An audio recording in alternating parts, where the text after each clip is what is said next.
Bonsoir à tous, si vous nous rejoignez sur la chaîne sportive, bienvenue au journal. Au sommaire de cette édition, football, l'équipe féminine des Éperviers du Togo a regagné Lomé ce mercredi après une semaine de regroupement à Tapamé. Les impressions sur le déroulement du stage à suivre dans ce journal. Puis nous parlerons également du CNO Togo, cérémonie de passation de service au comité olympique national du Togo.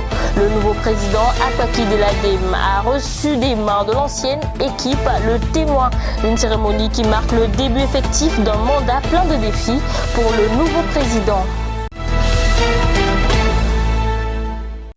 Nous l'annoncions tantôt, les Éperviers dames du Togo sont rentrés à Lomé ce mercredi après une semaine de stage à Tapamé. Une semaine de travail effectuée après de longs mois d'arrêt dû à la pandémie à coronavirus. Tometi Kaï, sélectionneur de l'équipe féminine des Éperviers, fait le point sur ce qui a été fait durant ce stage. Ce stage est venu à point nommé parce que après 8 mois, voire 9, les filles n'ont plus joué au football à cause de l'événement Covid. Et bien avant ça, il n'y avait pas le championnat. Donc le championnat féminin, ça s'est arrêté sur 2 saisons. Alors qu'il y a les compétitions sur le plan international qui nous attendent en 2021. Donc il faut retrouver et regrouper les filles, voir les formes, les formes des joueuses et pour pouvoir projeter et nos participations aux divers championnats en 2021. On a fait 9 séances. Mais vu l'arrêt total des activités sportives au Togo, on ne connaît pas très bien, je dirais, comment le cœur des filles fonctionne pour pouvoir aller en force. Donc, nous avons beaucoup plus travaillé l'endurance de base avec ballon, travailler quelques éléments techniques, les contrôles, les passes, les amortis, et bon, tout ce qui y a comme ingrédient en technique en football. Et nous avons aussi revu quelques éléments tactiques qui entrent dans notre animation de jeu. Vers la fin, nous avons mis en place un nouveau système de jeu qu'on a commencé par décortiquer avec les filles. Un jour, nous avons fait un petit match entre l'équipe senior et l'équipe U20 et qui a vu la victoire des seniors 3-2. Konou Berti, défenseuse au sein de cette équipe des Éperviers dames du Togo, n'a pas manqué d'apprécier ce stage effectué avec toute la sélection nationale senior et junior à Tapamé. Le stage, ça a été merveilleux et on rend grâce aussi que notre sélectionneuse a pu organiser ce voyage pour voir notre performance. Concernant l'entraînement, ça a été bien. Ce n'est pas tellement intense, juste un petit réveil musculaire avant d'entamer les autres entraînements pour que les choses soient intenses. On parle toujours de football dans cette édition, que les activités sportives reprennent et que le ballon rond recommence à rouler sur les pelouses afin que la situation précaire des joueurs s'améliore. C'est l'appel que lance Sekleya Zico. L'international togolais procède depuis quelques temps par des pancartes pour attirer l'attention des autorités sportives. Les raisons de son combat à suivre dans ce reportage de Mustapha Lassani et Stéphane Seloufi. La suspension des activités sportives depuis 10 mois consécutifs à la survenance de la Covid-19 pèse de plus en plus sur les pratiquants du football. La récente lettre ouverte du capitaine des Éperviers à la ministre des Sports en dit long sur la situation précaire que vivent les joueurs des différents clubs du Togo. Zico Sekle, footballeur international, élève aussi sa voix. En fait, à un moment, il faut que les gens sachent que si Kofi ne se lève pas, il faut que Kodjo se lève au moins.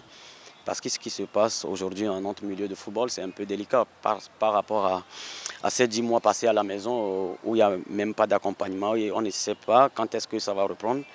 Et pourtant, nous avons des familles respectives, on a des bouches à nourrir. Je pense que c'est ce qui m'a poussé à faire les pancartes et à passer le message. Je pense qu'on nous doit du respect pour ce travail, sachant pertinemment ce que fait le football dans la vie d'un peuple, ce que fait le football. Ce combat, il n'y a personne derrière. Je me suis levé, j'ai pensé, ce combat, je le fais noble et il n'y a pas de... Ce n'est pas quelqu'un qui m'a incité, Zico va faire tant, non, non, non, non. Et je rappelle que ce n'est pas la première fois que je fais un truc pareil. Je l'ai fait de par le passé en 2015 et aujourd'hui je le fais encore. Je pense que ça vient de mon cœur et je le fais noblement.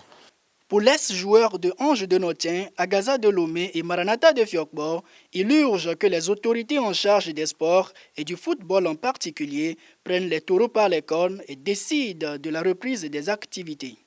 Ce qui est un peu aussi déplorable, c'est que je pense qu'il y a un souci au niveau de cette histoire de Covid où on se rend compte qu'il y a certains qui ont reçu des dérogations pour exercer certaines activités et qui drainent des foules. À part le marché, les écoles et les églises qui ont repris, je pense qu'aujourd'hui, il y a une injustice envers nous les footballeurs que nous sommes.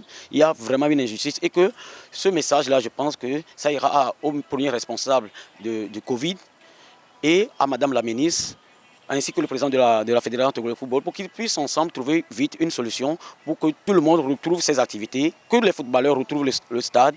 On veut jouer, oui, on veut jouer avec des mesures barrières, on veut jouer parce qu'on a faim.